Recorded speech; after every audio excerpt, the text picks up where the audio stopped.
प्रणाम करते हुए यहाँ पे उपस्थित सभी गणमान्य व्यक्तियों को सादर जय गौ माता सहित मैं केवल इतना कहना चाहता हूँ, जो हमारा आज का प्रोग्राम है, जो हमारे पूरे राष्ट्र की इस समय मांग है, क्योंकि गौ माता कभी हमारे परिवार का हिस्सा हुआ करती थी।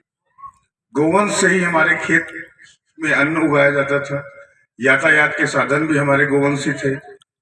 और जब से मानव सभ्यता का जन्म हुआ है, गाय ने हमेशा हमें पोषित ही किया है और सब कुछ दिया ही दिया है।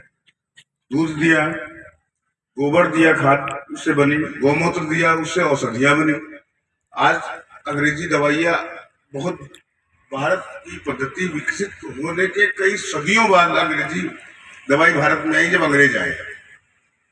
और यूनानी जब विदेशी आक्रांता है तो यूनानी दवाई आई, लेकिन मूल जब सनातन भारत था तो हमारे यहाँ उपचार का आयुर्वेद ही साधन था, और आयुर्वेद आज भी कारगर है।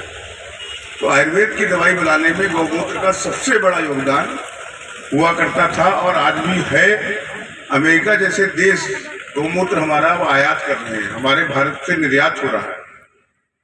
तो इससे बड़ी वैज्ञानिक उपलब्धि भी कैसे बताई जाए। लेकिन परिवार संयुक्त हुआ करते थे, तो कोई एक आधे व्यक्ति खाली होते थे तो गौ माता और गोवंश का वो देखभाल कर लेते थे।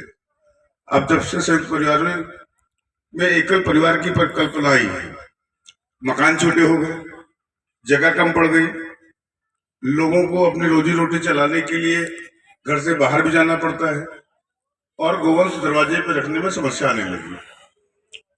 इसी वजह से ये आज सड़कों पर घूम रही है, किसानों के लिए भी समस्या बनी हुई है, और वाहन से दुर्घटना भी होती है, मनुष्य की भी जान जा रही है, गोवंश की भी जान जा रही है। इस पावन धरती पर यह सबसे बड़ा संदेश है कि बगल में ही वन विभाग है, और यहाँ लखीमपुर की धरती में तो दुधवा नेशनल पार्क जो है पूरे विश्व में मशहूर है, पूरे विश्व में। और जब सरकार जंगली पशुओं के लिए पूरा विभाग बना के रखती है, उनको बचाने के लिए सिपाही हैं, वन रेंजर हैं, फॉरेस्टर हैं, उनके पास हथियार भी हैं, और वन्य प्राणियों की सुरक्षा भी हमारी सरकार कर रही है। आखिर कहां पे कमी रह गई जो हमारे गौ माता पे इतना गहरा संकट आ गया, यह सोचने का विषय है। और हम सब गौ भक्त विचलित भी हैं, मन भी परेशान है, दुखी भी रहता है। सरकार पैसा भी खर्च कर रही है, व्यवस्थाएं भी दे रही है। अभी पिछले 2 महीने से अभियान चला, जिसको 1 महीना और बढ़ाया गया, 3 महीने का लगभग अभियान हो गया सरकार द्वारा कि गौशालाओं में गौ माताएं संरक्षित की जाए। अब गौशालाएं भी बनी, ऐसा कोई इनकार नहीं कर सकता कि नई गौशालाएं नहीं बनी किसी से, लेकिन जिस गौशाला की क्षमता 200 गोवंश रखने की है, वहां 500 है। जहां 100 की व्यवस्था है वहां 300 है। और नंदी का बधियाकरण, ये बहुत बड़ा विषय, बुजुर्ग खड़े हैं हमारे, ये बहुत अच्छे से बता पाएंगे कि जब हम अपने गोवंश को अपने यातायात और खेत के लिए इस्तेमाल करते थे तो उनको बैल बुला देते थे, और 1 वर्ष की आयु में उनका बधियाकरण स्वतः समाज ही कर लेता था, किसी डॉक्टर की जरूरत नहीं पड़ती थी, हमारा समाज ही कर लेता था। इसके गवाह दादाजी होंगे, हमारे बच्चे नहीं देखे होंगे, ये बच्चे खड़े नहीं देखे होंगे, लेकिन दादा देखे होंगे। अब यही परंपरा अगर शुरुआत कर दी जाए, 1 वर्ष का बछड़ा हो उसको बधिया करके छोड़ा जाए, तो ये जो हिंसक हो रहे हैं, जिससे मनुष्यों की जान जा रही है, ये हिंसा भी बचाई जा सकती है। और जो अच्छी नस्ल के बछड़े हैं, जैसे साहिवाल हुआ, गिर का हुआ, गौशालाओं में इनको छोड़ दिया जाए, तो 2, 4, 5 साल में नस्ल सुधार हो करके ये गोवंश जो आज 5 लीटर 2 लीटर वाले हैं, ये 10 से 12 लीटर पहुंच जाएंगे, और किसान अपने आप उनको बांध लेगा, कोई समस्या बचेगी ही नहीं। लेकिन समाज जागरूक होना, ये नहीं कि हमने अपने दरवाजे छोड़ दिया।